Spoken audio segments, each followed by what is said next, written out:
لاعب النرد. من أنا لأقول لكم ما أقول لكم، وأنا لم أكن حجراً صقلته المياه فأصبح وجهاً، ولا قصباً ثقبته الرياح فأصبح ناياً. أنا لاعب النرد، أربح حيناً وأخسر حيناً. أنا مثلكم أو أقل قليلاً. ولدت إلى جانب البئر والشجرات الثلاث الوحيدات كالراهبات. ولدت بلا زفة وبلا قابلة، وسميت باسمي مصادفة، وانتميت إلى عائلة مصادفة، وورثت ملامحها والصفات وأمراضها. أولاً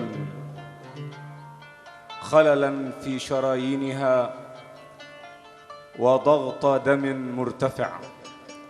ثانياً خجلاً في مخاطبة الأم والأب والجدة الشجرة. ثالثاً أملاً في الشفاء من الإنفلونزا بفنجان بابونج ساخن. رابعاً كسلاً في الحديث عن الظبي والقبرة. خامساً مللاً في ليالي الشتاء. سادساً فشلاً فادحاً في الغناء. ليس لي أي دور بما كنت. كانت مصادفة أن أكون ذكراً، ومصادفة أن أرى قمراً شاحباً مثل ليمونة يتحرش بالساهرات، ولم أجتهد كي أجد شامة في أشد مواضع جسمي سرية. كان يمكن ألا أكون، كان يمكن ألا يكون أبي قد تزوج أمي مصادفة، أو أكون مثل أختي التي صرخت ثم ماتت ولم تنتبه إلى أنها ولدت ساعة واحدة ولم تعرف الوالدة. أو كبيض حمام تكسر قبل انبلاج فراخ الحمام من الكلس. كانت مصادفة أن أكون أنا الحي في حادث الباص، حيث تأخرت عن رحلة المدرسية لأني نسيت الوجود وأحواله عندما كنت أقرأ في الليل قصة حب تقمصت دور المؤلف فيها ودور الحبيب الضحية، فكنت شهيد الهوى في الرواية والحي في حادث السير. لا دور لي في المزاح مع البحر، لكنني ولد طائش من هواة التسكع في جاذبية ماء ينادي تعال إلي. ولا دور لي في النجاة من البحر، أنقذني نورس آدمي رأى الموج يصطادني ويشل يدي.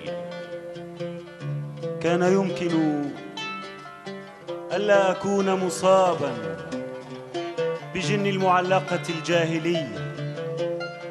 كان يمكن ألا أكون مصاباً بجن المعلقة الجاهلية لو أن بوابة الدار كانت شمالية لا تطل على البحر، لو أن دورية الجيش لم تر نار القرى تخبز الليل، لو أن 15 شهيداً أعادوا بناء المتاريس، لو أن ذاك المكان الزراعي لم ينكسر، ربما صرت زيتونة أو معلم جغرافيا أو خبيراً بمملكة النمل أو حارساً للصدى. من أنا؟ من أنا لأقول لكم ما أقول لكم عند باب الكنيسة؟ ولست سوى رمية النرد ما بين مفترس وفريسة. ربحت مزيدا من الصحو لا لأكون سعيدا بليلتي المقمرة، بل لكي أشهد المجزرة.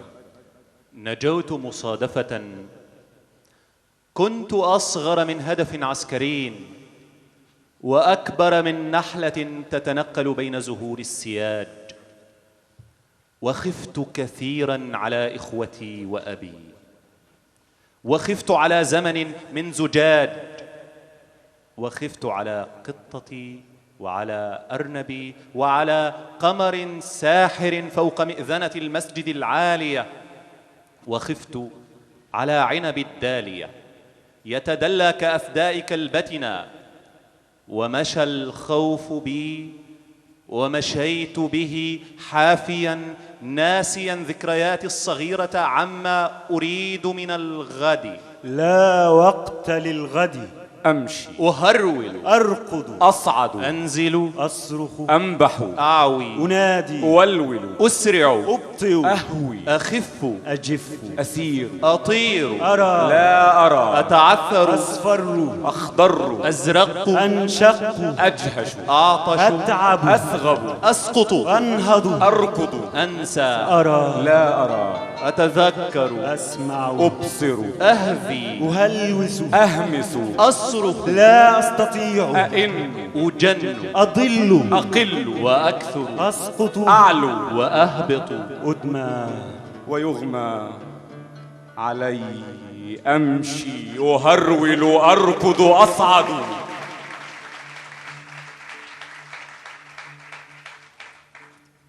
أدمى ويغمى علي.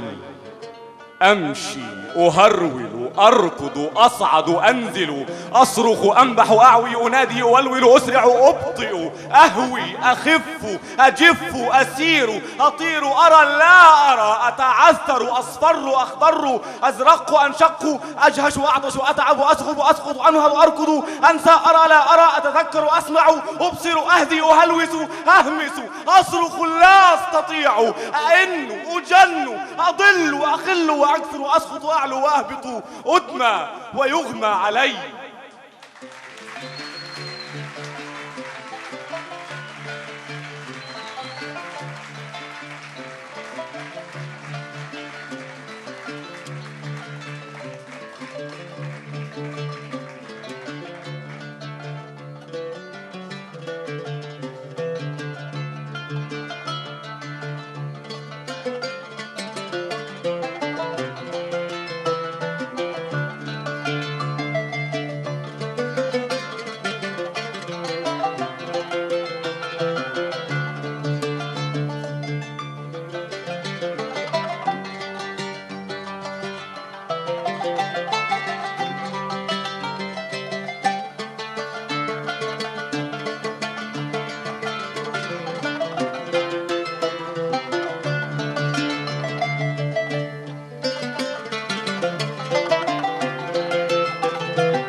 ومن حسن حظي أن الذئاب اختفت من هنا كمصادفة أو هروبا من الجيش. لا دور لي في حياتي سوى أنني عندما علمتني تراتيلها قلت: هل من مزيد؟ وأوقدت قنديلها ثم حاولت تعديلها. كان يمكن ألا أكون سنونوة لو أرادت لي الريح ذلك. والريح حظ المسافر. شمألت، شرقت، غربت، أما الجنوب فكان قصيا عصيا علي، لأن الجنوب بلادي، فصرت مجاز سنونوة لأحلق فوق حطامي ربيعا خريفا، أعمد ريشي بغيم البحيرة، ثم أطيل سلامي على الناصري الذي لا يموت لأن به نفس الله. والله حظ النبي. ومن حسن حظي أني جار الألوهة، من سوء حظي أن الصليب هو السلم الأزلي إلى غدنا. من أنا لأقول لكم ما أقول لكم؟ من أنا؟ كان يمكن ألا يحالفني الوحي، والوحي حظ الوحيدين.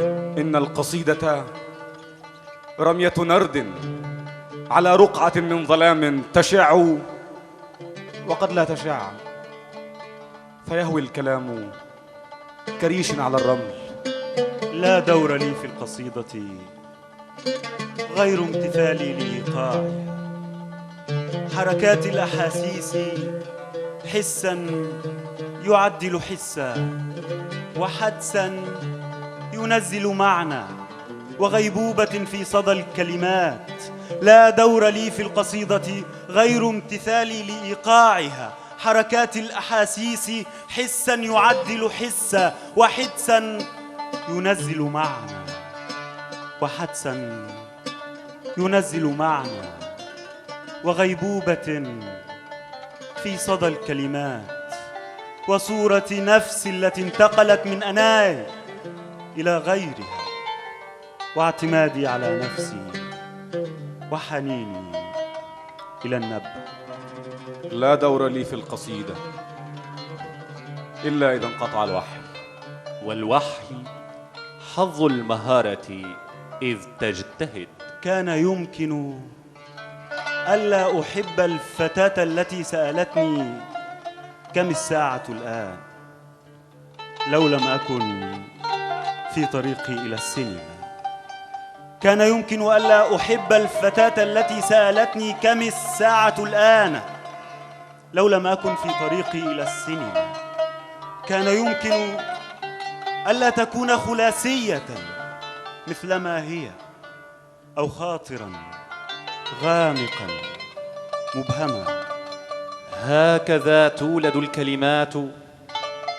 أدرب قلبي على الحب كي يسعى الورد والشوك، صوفية مفرداتي وحسية رغباتي، ولست أنا من أنا الآن إلا إذا التقت الاثنتان، أنا وأنا الأنثوية. يا حب ما أنت، يا حب ما أنت، كم أنت ولا أنت. يا حب هب علينا عواصف رعدية كي نصير إلى ما تحبلنا من حلول السماوي في الجسدي، وذب في مصب يفيض من الجانبين. فأنت وإن كنت تظهر أو تتبطن لا شكل لك، ونحن نحبك حين نحب مصادفة. أنت حظ المساكين. من سوء حظي أني نجوت مرارا من الموت حبا، ومن حسن حظي أني ما زلت هشا لأدخل في التجربة. من سوء حظي أني نجوت مرارا من الموت حبا، ومن حسن حظي أني ما زلت هشا لأدخل في التجربة. يقول المحب المجرب في سره: هو الحب كذبتنا الصادقة، فتسمعه العاشقة وتقول: هو الحب يأتي ويذهب كالبرق والصاعقة.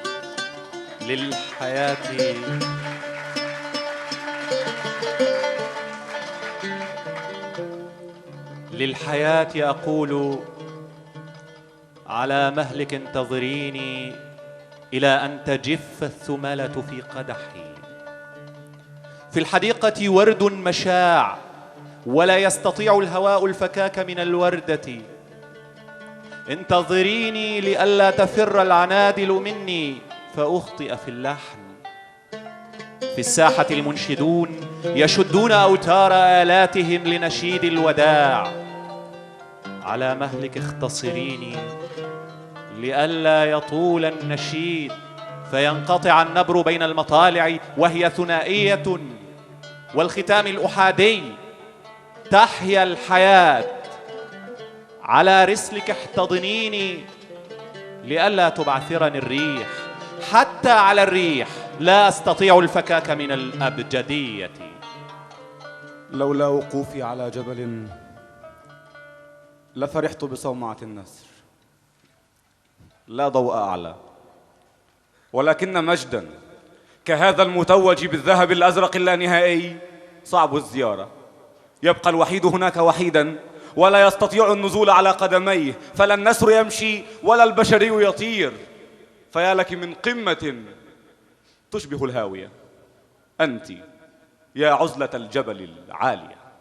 ليس لي أي دور بما كنت أو سأكون. هو الحظ، والحظ لا اسم له. قد نسميه حداد أقدارنا، أو نسميه ساعي بريد السماء، نسميه نجار تخت الوليد ونعش الفقيد، نسميه خادم آلهة في أساطير نحن الذين كتبنا النصوص لهم واختبأنا وراء الأولمب، نسميه خادم آلهة في أساطير نحن الذين كتبنا النصوص لهم واختبأنا وراء الأولمب، فصدقهم باعة الخزف الجائعون، وكذبنا سادة الذهب المتخمون. ومن سوء حظ المؤلف أن الخيال هو الواقعي على خشبات المسارح. خلف الكواليس يختلف الأمر. ليس السؤال متى، بل لماذا وكيف ومن. من أنا لأقول لكم ما أقول لكم؟ كان يمكن ألا أكون، وأن تقع القافلة في كمين، وأن تنقص العائلة ولداً. هو هذا الذي يكتب الآن هذه القصيدة حرفاً فحرفاً ونزفاً ونزفاً على هذه الكنبة بدم أسود اللون. لا هو حبر الغراب ولا صوته، بل هو الليل معتصراً كله قطرة قطرة بيد الحظ والموهبة. كان يمكن أن يربح الشعر أكثر لو لم يكن هو لا غيره هدهداً فوق فوهة الهاوية. ربما قال: لو كنت غيري لصرت أنا مرة ثانية. هكذا أتحايل. نرسيس ليس جميلا كما ظن، لكن صناعه ورطوه بمرآته فأطال تأمله في الهواء المقطر بالماء. لو كان في وسعه أن يرى غيره لأحب فتاة تحملق فيه وتنسى الأيائل تركض بين الزنابق والأقحوان. ولو كان أذكى قليلا لحطم مرآته ورأى كم هو الآخرون.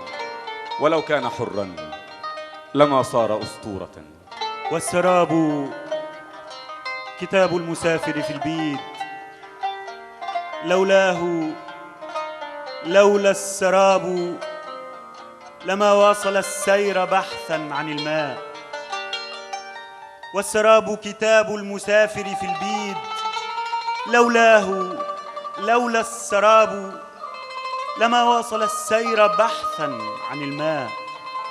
هذا سحاب يقول ويحمل إبريق آماله بيد، وبأخرى يشد على خصره ويدق خطاه على الرمل كي يجمع الغيم في حفرة، والسراب يناديه يغويه يخدعه ثم يرفعه فوق. اقرأ إذا ما استطعت القراءة، واكتب إذا ما استطعت الكتابة. يقرأ ماء وماء وماء ويكتب سطرا على الرمل. لولا السراب لما كنت حيا إلى الآن. من حسن حظ المسافر أن الأمل توأم اليأس أو شعره المرتجى.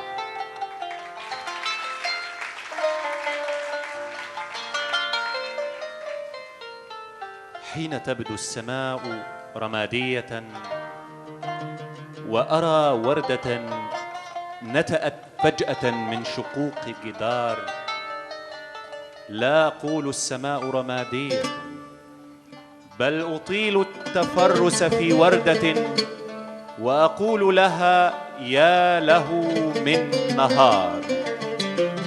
والاثنين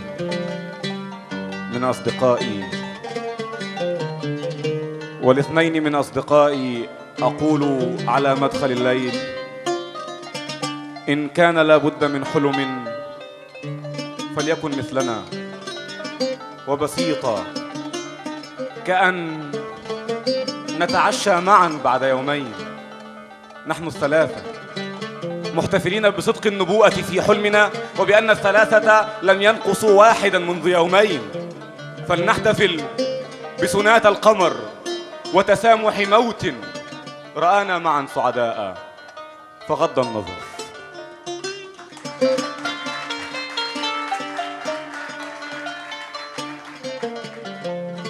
لا أقول الحياة بعيدا، هناك حقيقية وخيالية الأمكنة، بل أقول الحياة هنا ممكنة. ومصادفة صارت الأرض أرضاً مقدسة، لا لأن بحيراتها ورباها وأشجارها نسخة عن فراديس علوية، بل لأن نبياً تمشى هناك وصلى على صخرة فبكت، وهوى التل من خشية الله مغمى عليه.